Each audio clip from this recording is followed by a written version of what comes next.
Hi, this is Monument Mom, and I promised that I would be coming live today to talk about real budgets. And so I hope folks, wow, it's oil. They say that that oil will help you later on in life. Let's see what really happens.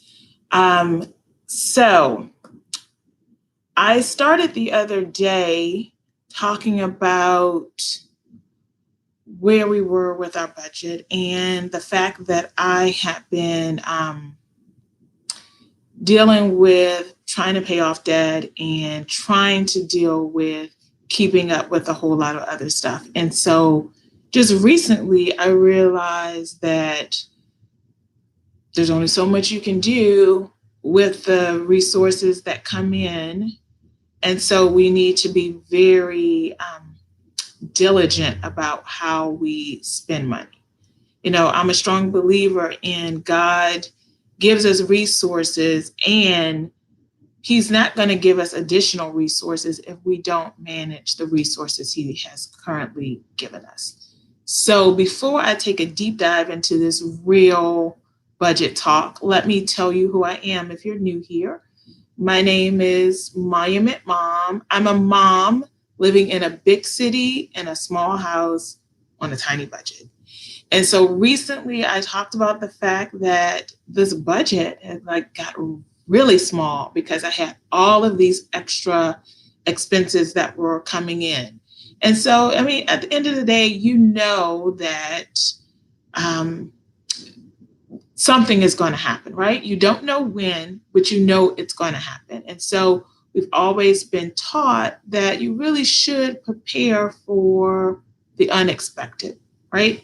And so there are times when I think I've been a little bit more diligent in doing that. And so most recently, I shared on the previous video, which I'll link below, that we had like extra tax bills and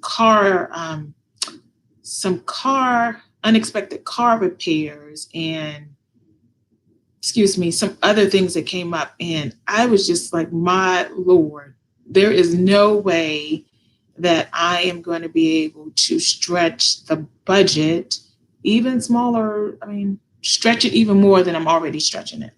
So the last video I said that I would share like what's really behind the debt. And so if you would bear with me 1 second, I'm going to write down the total debt at this point. And hopefully I'm doing it on a little whiteboard. And so here is the grand number. Will it come up? So the total debt is 100K. And let me tell you how that's going to break down. So let me see. My little dry erase marker is not wanting to work right now. Let's see. Here we go.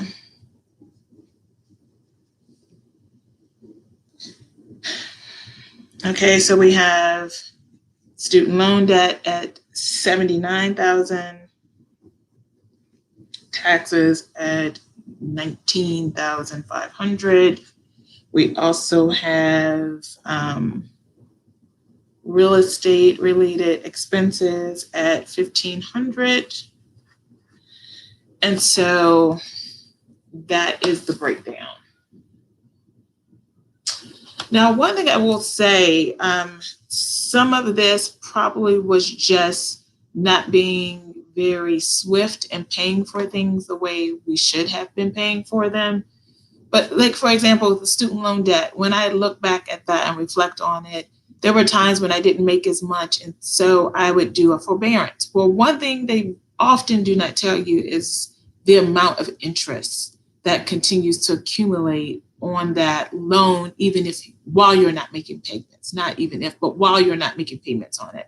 And so I think there's not enough transparency in the whole financing around student loans, and then what happens if you can't afford to pay. So they have different programs, but often what happens is they will give you some grace, it appears, but on the back end, there's all this interest that's accumulating. And so right now I'm at the point in my life that I'm like, come hell or high water, this debt has to go because I can't continue to pay that kind of money in interest on a student loan debt. Yes, I did get a great education, but I would say now looking back at it, there definitely are other ways that I could have achieved the same thing and not paid as much. So at some other point, I think we can take a deeper dive and talk about student loans or talk about ways that people finance education or pay for education, I should say, not necessarily financing it, but pay for education in a way that they don't come out basically owing someone on their future earnings. So that's a good way for me to put it. And so like the tax debt is really just about making sure the right amount of deductions and that things are itemized the way that they should.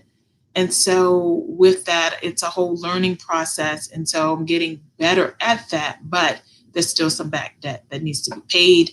And this small real estate, we have a timeshare. And so we have to pay fees with that. So that is part of the whole picture here.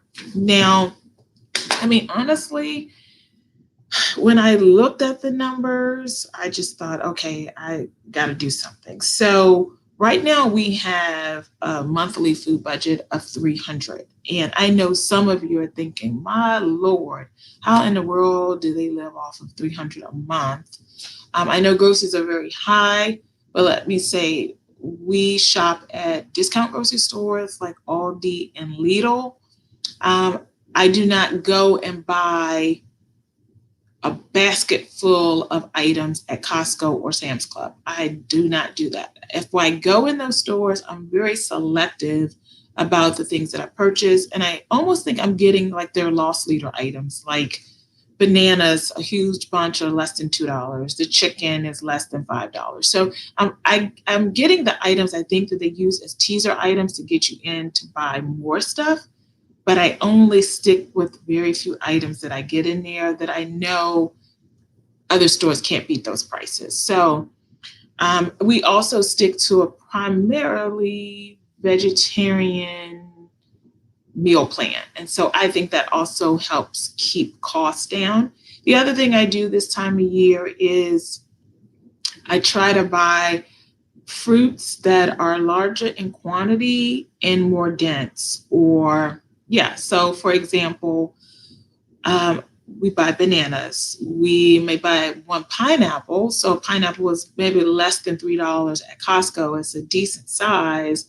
And our family can eat off of that pineapple a couple of times for the $3, or get melons. Melons can be diced up, whether it's a honeydew or watermelon or cantaloupe, they can be diced up and you can get multiple servings off of that for a very low price. So I try to look for fruits that I can get more bang for the buck, if that's a good way to put it, and that helps me stretch our budget. We also do a lot of grains and beans. And so that's it. And so when I looked at our entertainment budget, at this point, it has to be stuff that's very, very low cost or almost free.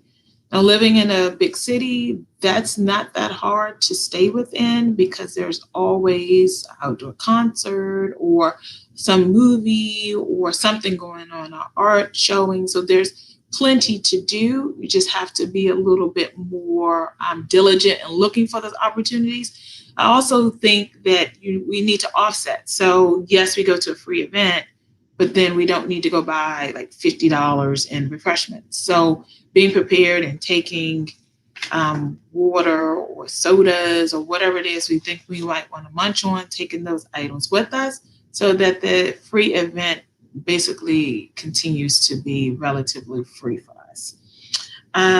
As you may have watched in the previous video, I talked about the fact that we're embarking on this spending freeze for 30 days. So now I'm into about day, what was that? I think I'm into like day 3 of it. And so far it's going pretty well. I don't on a day-to-day have to spend a lot of money. It's usually on the weekends where the majority of the majority of the money is spent. And so right now I am trying to get away from, again, just spending. When I looked at some items that were really draining the budget. So these are the things that I have stopped immediately. And for some of you, you may evaluate your budget and decide to do the same thing as well. So here we go. Subscriptions. I got rid of or pause the mail science kits, the Kiwi crates, letters from afar, Heritage Letter. Now, when I signed up for Heritage Letter, it was like a 6-month agreement. And so that's already prepaid, but I will not be renewing that right now. The Yum boxes, PureFlix. As much as I love PureFlix, which is like an on-demand Christian movie library, if you will, I right now will have to just stop that because I need to save money.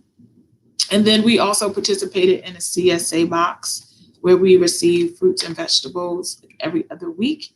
And so I am going to cut that out as well. So while that was good, and I would say for the most part, I felt like we were getting our money's worth. I think I can be a little bit more money savvy at the grocery store and pick out the fruits or vegetables that are on sale and probably get a little more than we were getting in the box for the same amount of money. We currently have very basic cell phone plans with about $35. So we are not spending a lot there. I know some people spend hundreds of dollars on their phone plan. I purchased a phone outright from my local Walmart, and then the monthly plan, the pay as you go, is $35. And I am okay with that. I have no problems with it. I mean, I even went to Canada last year with the phone and was able to make phone calls. So I think that's fine. I'm also getting in the habit of just borrowing what we need, especially, and in some cases I've asked to borrow and people had extra items, or not necessarily extra, but items they weren't using anyway. So for example, I wanted to start doing more juicing, and I didn't right now want to buy a juicer. Juicers can be very expensive for a decent juicer. And I asked a family member if I could borrow theirs, and they had one that was in a box seal that they weren't even using. So now we have a juicer and we didn't have to pay for it. So I think sometimes we can just ask folks, and we don't often want to do that, but many of us have extra things lying around the house. And so I think it will be fine to ask. Why not? So as I mentioned, I'm just cooking from home a little more, using what we have, and with that, evaluating what's in the pantry, what's in the freezer. I noticed that sometimes we would have like 5 boxes of spaghetti, 5 bags of rice, 3 bags of kidney beans. And that came from just going to the store and buying almost like this checklist of items that I would normally get without even realizing that I still had an abundance of it from previous shopping trips. So I am definitely taking the time to do an inventory of the freezer, the cupboards, and the refrigerator before I go out to buy anything else. And then I'm also paring down our cleaners, or cleansers, I should say. I had like Barkeeper's Friend and Ajax and Spick and Span liquid cleaners and Mrs. Meyer's and a concoction of vinegar and something else. And so because right now we're on a spending freeze, I hope to use up most of that pretty soon. And so I am not buying any more cleansers. It doesn't make any sense when I went through the inventory that I had that many different ones. And I've heard other folks say on their YouTube channels that when they do an inventory and start cleaning out, that they just have an abundance of stuff, abundance of multiple items, same thing, different fragrances, extra strength, whatever, just abundance of it. And so people, we got to stop that, because that is money that we can put towards something else. It's the little things that keep us from the big goals. It's the Panda Express, it's the Chick-fil-A, it's the, $20 trip to Dollar Tree. It's all those little things that add up to keeping you from the big goal. I'm looking at my cheat sheet here because I didn't want to miss anything. The other thing that I want to mention is I wanted to recently redecorate my kiddo's room, and I knew that I could not spend any money. We had extra paint from a previous, and actually it's this color right here. I think it's called wheat bread. We had extra this paint, like a whole new gallon of it that had not even been opened.